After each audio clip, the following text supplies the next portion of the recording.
Hello everyone, welcome back to this video. तर friends, जर तुम्हाला फ्लुएंट इंग्रजी बोलायचं असेल तर त्यासाठी तुम्ही आधी बेसिकपासून सुरुवात करायला हवी. म्हणूनच आजच्या या व्हिडिओमध्ये आपण मराठीतली काही वाक्य हे इंग्रजीत त्याच्या काळानुसार ट्रान्सलेट करणार आहोत. म्हणजेच बेसिकपासून आज आपण इंग्रजी शिकायला सुरुवात करणार आहोत.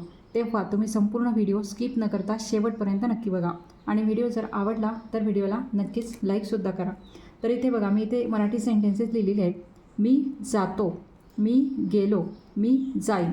आता मी जातो म्हणजेच हे वर्तमान काळातलं सेंटेन्स आहे, प्रेझेंट टेन्समधलं. नंतर मी गेलो म्हणजे जिथे जायचं होतं तिथे मी गेलो, म्हणजेच हे पास्ट टेन्समधलं सेंटेन्स आहे, म्हणजेच भूतकाळातलं. आणि मी जाईन म्हणजेच हे भविष्यामध्ये मी जाणार आहे, जाईन म्हणजेच हे फ्युचर टेन्समधलं वाक्य आहे. मग आता हे इंग्रजीत आपण याचे ट्रान्सलेशन करू. आता मीसाठी तर अर्थातच आपण आय वापरत असतो. आणि जातो म्हणजेच जाणे, त्यासाठी गो म्हणजेच काय, आय गो. मी जातो, आय गो. मी गेलो, गेलो म्हणजेच मीसाठी आपण इथे आयच वापरणार आहात. आणि पास्ट टेन्स आहे गेलो, म्हणून इथे गोचं V2 फॉर्म तुम्हाला वापरायचं आहे, ते आहे वेंट. आय वेंट म्हणजेच मी गेलो. त्यानंतर मी जाईन, मी जाईन म्हणजेच फ्युचरमध्ये, मग त्यासाठी आपण विलचा वापर करत असतो. म्हणजेच हे सेंटेन्स असं येणार आहे, I will go. Will go म्हणजेच फ्युचर टेन्ससाठी विल वापरलं म्हणजेच मी जाईन. I go, I went, I will go. म्हणजेच काय, तुमच्या लक्षात आलं असेल आता इथे की प्रेझेंट टेन्समध्ये आपण गो वापरलं, V1 फॉर्म वापरला. पास्ट टेन्समध्ये आपण V2 फॉर्म वापरला. आणि मी जाईन म्हणून इथे विल हे सहाय्यकारी क्रियापद भविष्यकाळातलं वापरलं आणि V1 form. I go, I went, I will go. आता पुढे आता हे सेंटेन्स आपण अजून थोडंसं त्यामध्ये शब्द ॲड करणार आहोत. जसं की मी जातो, मी तिथे जातो. मी जातो बघितलं आपण, पण मी तिथे जातो हे सुद्धा वर्तमान काळातलं वाक्य आहे. मग मीसाठी आय जातो, सब्जेक्ट नंतर वर्ब घ्यायचा असतो म्हणजे जाणे. आय गो, तिथेसाठी देअर, आय गो देअर. मी तिथे जातो. अशा प्रकारे म्हणजे आपण एक शब्द त्यामध्ये वाढवला. त्यानंतर आता काय आहे, मी तिथे गेलो. गेलो म्हणजेच पास्ट टेन्स, म्हणून हे सेंटेन्स कसं येणार आहे, आय गेलोसाठी वेंट आणि तिथे म्हणजेच आय वेंट देअर. मी तिथे गेलो.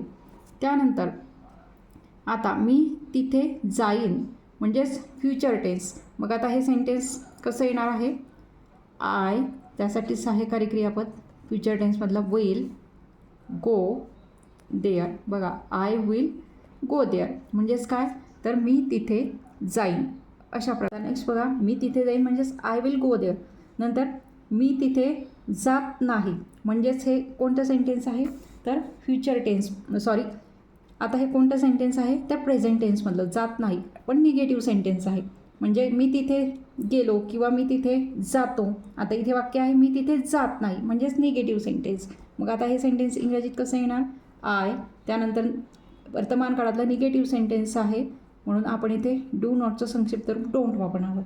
आय डोंट नंतर गो देअर. बघा, अशा प्रकारे हे सेंटेन्स इथे येणार आहे. मी तिथे जात नाही, आय डोंट गो देअर. आता नेक्स्ट आहे, मी तिथे गेलो नाही. गेलो नाही म्हणजेच हे पास्ट टेन्समधलं सेंटेन्स आहे निगेटिव्ह. मग आता हे कसं येणार आहे, आय डिडंट किंवा तुम्ही डिड नॉटसुद्धा वापरू शकता. आय डिडंट, मी गो, मी गेलो नाही कुठे, तिथे म्हणजेच आय डिडंट गो देअर. अशा प्रकारे हे इंग्रजीत सेंटेन्स येणार आहे. त्यानंतर मी तिथे जाणार नाही.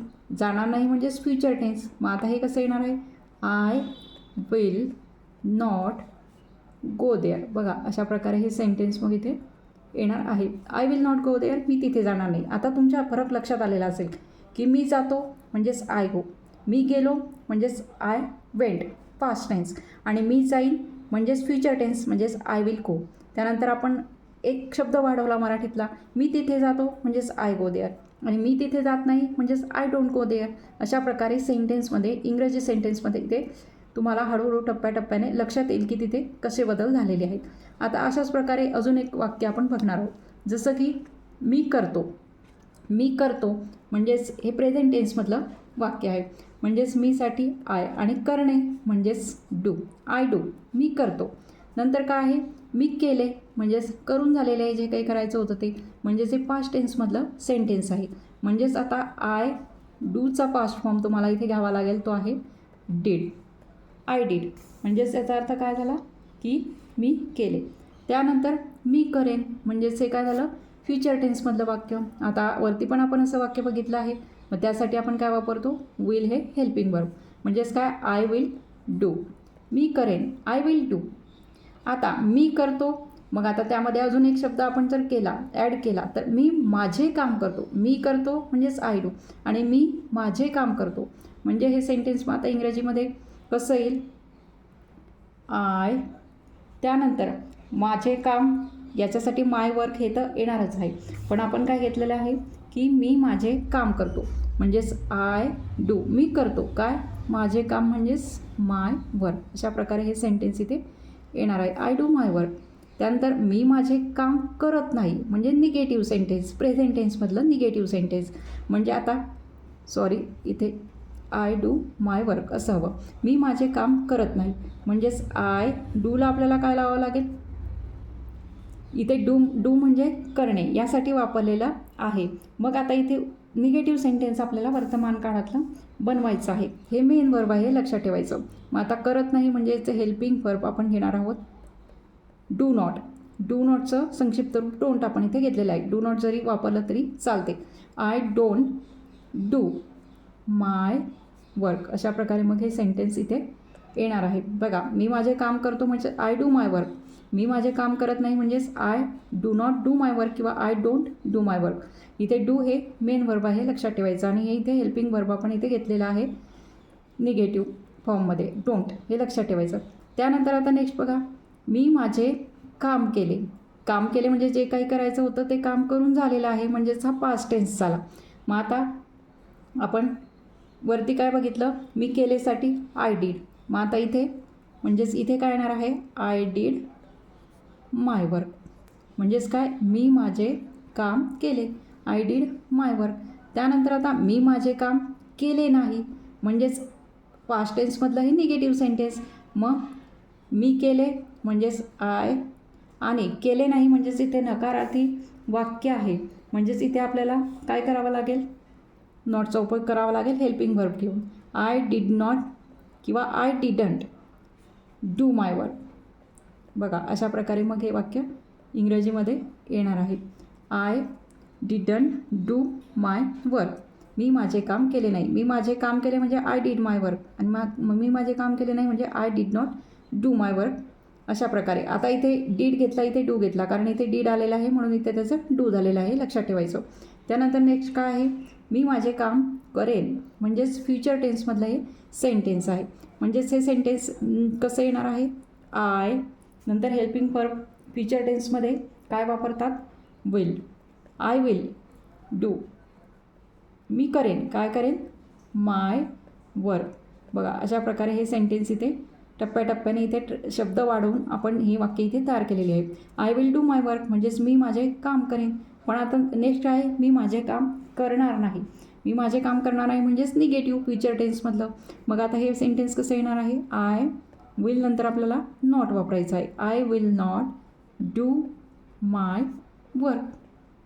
बघा, अशा प्रकारे हे निगेटिव्ह सेंटेन्स येणार आहे. मी माझे काम करणार नाही, I will not do my work, आणि मी माझे काम करेन म्हणजेच I will do my work. अशा प्रकारे मग इथे शब्द वाढवून आपण बेसिकपासून टप्प्याटप्प्याने मोठे मोठे वाक्य, निगेटिव्ह वाक्यसुद्धा इथे तयार केलेले आहेत.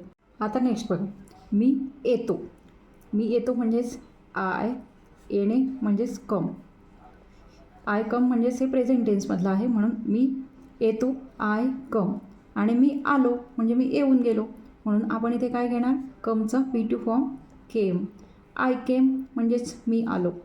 मी आत्ता येतो. आता मी येतो, आय कम, आणि मी आत्ता येतो म्हणजेच आय कम आता, म्हणून नाव, आय कम नाव, मी आत्ता येतो.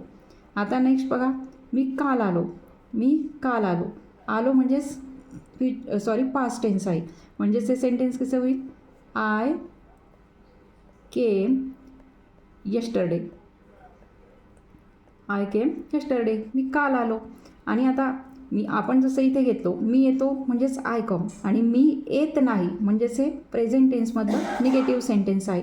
मग आता हे जे सेंटेन्स आहे ते तुम्ही इंग्रजीमध्ये ट्रान्सलेट करून त्याचे ट्रान्सलेशन तुम्ही कमेंट बॉक्समध्ये लिहायचं आहे.